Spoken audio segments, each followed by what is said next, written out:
So, what is good, clean food? And how does it affect your skin? So there's a gut-skin axis. Yeah. So whatever affects your gut definitely affects your skin. Okay. Now, what is good, clean food?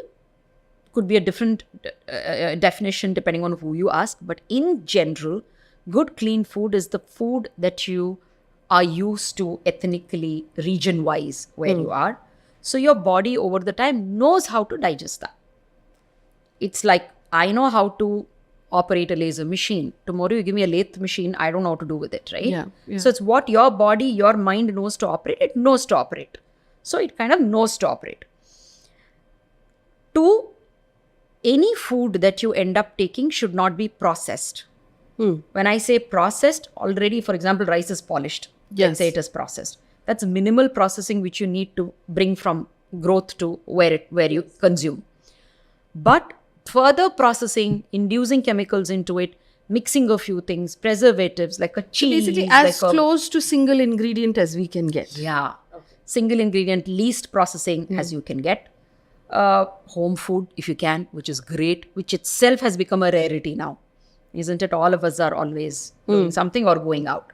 So to me, home food as much as possible. Even in the home food, sometimes you use those masala cubes, garam masalas. You're killing the food or polluting the food already to make it as processed as something that you may get outside. So you have to be very mindful when we say gar ka khana. Gar ka khana with 10 of the wrong ingredients is not going to do good to you. But there are these days very good restaurants which serve very clean food. Even that's okay. So clean food with less masala, less process, less things. A way to find out what is, like you said, some people react to this, some people react to that, right? A way to find out, not everybody is allergic to lactose. Not everybody is allergic I won't say allergic, sorry, wrong word, intolerant. Not everybody is intolerant to a particular food. Yes. How would you make out a simple way that I keep saying is maintain a food journal? You write down for a week everything that went to your mouth, including the type of tea you have. Like I have a jasmine tea one day, I have a rose tea one day. So you need to know what tea. I figured out my worst enemy is chamomile tea. Really? Yeah. I get What a very chupa Rustom. Yeah. Would you ever think? Yeah. Like a chamomile tea, I thought was relaxing me in the night, and I was getting tight, bloated. I hated it. I hated the way my skin became dry the next day. Then sometime I said, whoa, chamomile tea. Cut it down, and yes, my life was good. And my mom had this weird allergy, and it was all skin turning dark for a long time. We all thought innumerable, I saw it, my colleagues saw it. We just couldn't pinpoint what it was. One fine day, my younger sister saw in something and came and told my mom, every morning she used to have this methi ka pani. You know how a lot of our elders do it? Yes. Methi pani. She just said methi is apparently really an allergen, stimulant. So she just stopped that. Lo and behold, her skin cleared up. So sometimes, like you said, it'll be that one chupa Rustom. You won't know who that guy is. So to figure that out is where you maintain a food diary. Write it down, and then you definitely will see a pattern. What easiest way to instantly know is what makes you feel bloated. Yeah. What makes you feel burpy? What makes you feel tight in the tummy that you can't move? Or the next day, your eczema becomes more. If you have those cuts in your hand, that eczema becomes more. Or you have an acne popping out. So all of these are quick indications if something is not doing well for you. So you know that. Cut them out. You cut them out for a week or 2 weeks and see. Then if that is the right answer, you know, whoa, this is right. So it's elimination, inclusion, elimination, inclusion. You will find what is the guy who is irritating you. Then you just have to eliminate them. Sometimes eliminate them totally for 3 to 4 months. Slowly reintroduce. Maybe your body by then will forget that ingredient and forget to hate it. So it'll incorporate it. I know the ingredient you hate most of all. Sugar. Yes. Is sugar the enemy? For like blanket for everyone? Yeah. See, I don't It's want not to a say, question of suits one person, no, suits another person. I don't want you to say sugar. I want you to say sweet. All sweet. Yeah, because I say no sugar. Yes, doctor, I've cut sugar. I'm like, but why is your skin still reacting this way? And I'm thinking. But I'm now using stevia, but I'm using honey, but I'm using jaggery. It's all the same no, thing. Anything that can spike your sugar instantly, stay sweet to your tongue, will cause release of insulin.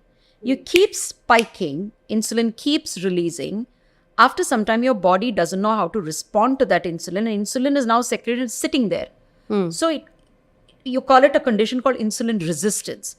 That is what triggers your diabetes. That is what triggers your skin pigmentation. That is what triggers your PCOS. That insulin resistance triggers a lot of things. But forgive me. But so there's sucrose, which is straight up sugar. There's fructose. There's also sugar There's only. lactose. Sugar only. Then there's all your starches. Sugar only. Rice, your atta. Starch is more slow releasing sugar. Okay. The rest are spikes. Now, even in rice, there are various forms: black, red, blue, whatever rices are there, right? Hey, there is a blue rice. There is a blue rice. Yeah. Yes. So each one has different index, Yes. glycemic index. So it's called as glycemic index. So Google search, you will know the glycemic index of various rice. And then you go to the least, to my mind, red rice, what we eat, is the least glycemic index and most hardest to digest. Parboiled anything, rice. Yeah, anything which is, I may be wrong, nutritionist. If not, please comment and tell them the right thing. I'm saying in general, anything difficult to digest is low in glycemic And you know, index. this can actually, you said based on what you genetically, ethnically we were raised on. But as we get older, sometimes your body changes and starts rejecting things. Can change. Can. It's like developing an allergy. All my life I ate bhindi. Now I can't eat bhindi. Many people come and tell me. You can grow an allergy to anything. Body can de-recognize anything at any point of time. So that can happen. Intolerance, allergies can start at any point of life. And it's your body sending a signal to your face saying you're putting something in here that's not working. It So could this send is- it to your face. It could send it to your hair. It could send it to some itchy patch somewhere, like I said. It could be anywhere. It will tell you. If you carefully listen to your body, you don't need a doctor. That's a dangerous statement. Yeah. You don't need a dermatologist, you don't need a doctor at all.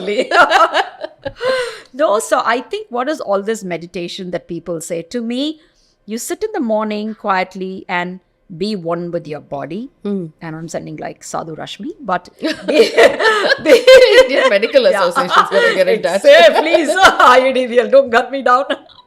So you kind of be one with the body and you actually will recognize what is saying what to you.